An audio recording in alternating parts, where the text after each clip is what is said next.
Kan yaghibu anka syuhuduhu. Dua aja.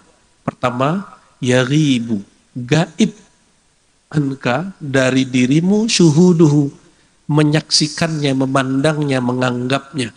Engkau tidak memandang dirimu yang berbuat. Engkau tidak memandang engkau kerepotan.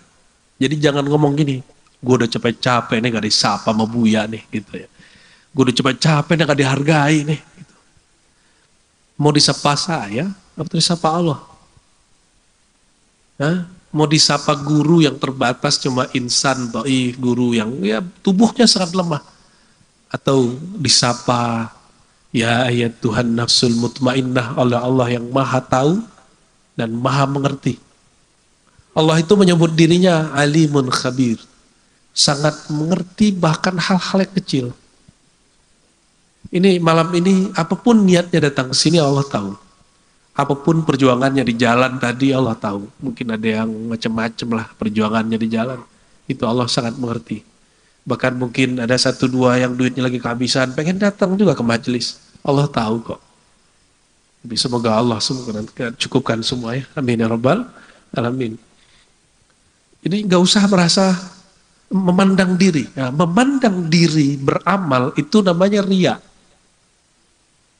Ru'yatul amal, memandang diri beramal itu riya. Nah, riya itu nggak usah kemudian dipuji orang, nggak usah kemudian disanjung-sanjung orang, itu level lain. Riya paling kecil itu ketika saya memandang diri saya lah yang beramal. Kalau orang sudah mulai begini, dia akan mulai baperan. Dia akan mulai tersinggungan, dia akan mulai merasa dirinya penting.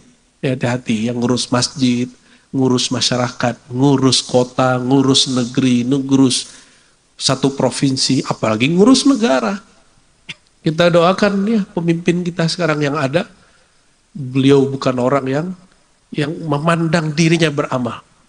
Karena sebanyak berapa kali dia nyalon kan nggak jadi-jadi. Ya, nggak jadi-jadi kan. 2019 kita udah sampaikan ke teman-teman kita. Belum jadi. Nyatanya terakhir ntar. Insya Allah. Ya, karena itu ujian cinta dia kepada negeri ini. Jika ngikutin kaedah ulama-ulama Nahdiyin, hubbul watan minal iman, itu bukan hadis ya. Cinta negeri bagian dari iman. Kalau kaedah ini benar, maka semakin kuat cinta kepada negeri, semakin kuat imannya. Kok cinta ke negeri bagian dari iman? Coba, hari ini orang di Sudan itu 2 jenderal perang, Bang Dik. Di Suriah baru aja mau tenang, tapi sudah mulai rusuh lagi dikit-dikit. Di mana lagi? Di mana yang sekarang lagi rame? Ya? Iran presidennya dibunuh beberapa bulan yang lalu, apalagi cuma seorang pemimpin organisasi. Presiden Iran dibunuh, Pak. Atau dimatiin ya, dibuatlah kisahnya pesawatnya jatuh ya kan. Kok bisa gitu pesawat presiden jatuh itu kok bisa? Yang menteri-menterinya gak jatuh. Apalagi cuma seorang ketua organisasi pergerakan. Mudah sekali matiinnya. Konflik di mana-mana. Alhamdulillah negeri kita aman. Alhamdulillah. Buat majelis, antum buat majelis di sini, ini pernah gak polisi datang bubarin? Ada nggak? Kalau di sini polisi bubarin, kita bubarin balik dia ya kan? Begitu orang Indonesia. Nggak ada, itu nikmat bernegara. Karena nomor 1 di Pancasila itu ketuhanan yang Maha Esa. Justru kemanapun saya ngaji, saya dibersamain mereka. Kok mereka duduk samping kiri kanan kita. Tanda dia polisi berketuhanan yang Maha Esa, tentara yang berketuhanan yang Maha Esa. Alhamdulillah, kalau enggak kita pertanyakan Pancasila dia. Ya, lebih Pancasila aneh aja yang jadi anggota ente nggak usah kan gitu kan. Kira-kira begitu, ya. Negeri kita diberkahi dengan satu kalimat dari Soekarno dan Hatta dulu, dengan rahmat Allah Subhanahu wa taala. Kalimat itulah yang sampai hari ini nggak habis-habis.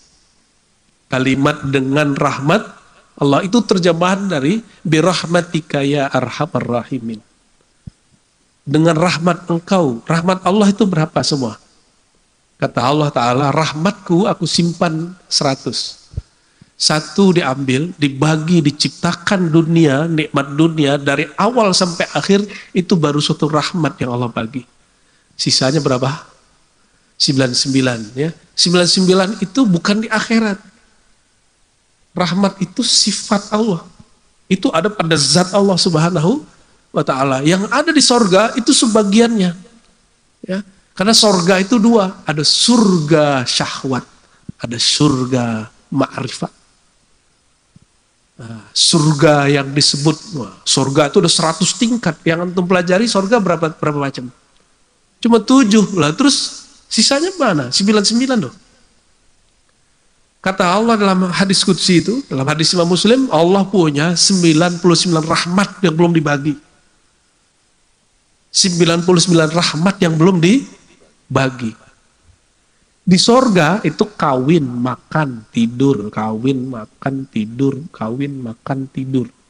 Main-main, begitu aja kerjaannya. Kalau itu di dunia juga ada kan? Juga ada. Loh katanya kan irji'i ila rabbiki radiyatan, artinya pulang kepada Allah dulu.